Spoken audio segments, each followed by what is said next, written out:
Hello and welcome to Alice in Wonderland White Rabbit makeup tutorial. And for this look I am using white, brown, beige, yellow, pink Snazaroo face paint. And I am using liquid latex to glue the whiskers to the white rabbit's face. I'm using a Q-tip as an applicator for the liquid latex. I've already glued down my eyebrows using the liquid latex and they are dry. So I will be blocking my eyebrows out with a foundation stick, and I will be adding a little bit of pink glitter to the white rabbit's nose. Let's begin this transformation.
This completes the application of the face paint tutorial. Let's now compare my face to my art drawing.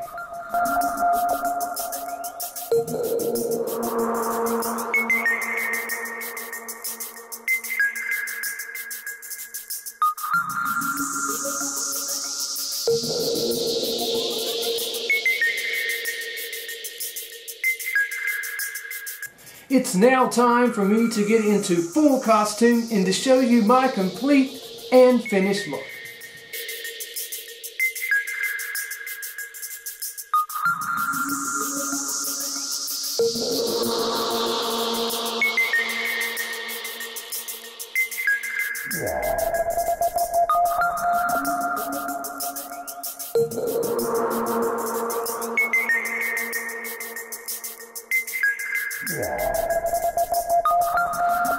I do hope you enjoyed my Alice in Wonderland White Rabbit makeup tutorial. And please check out all these other makeup tutorials on my channel. And please subscribe to my channel and click that little bell icon to receive a notification of my next makeup tutorial. And thanks for watching.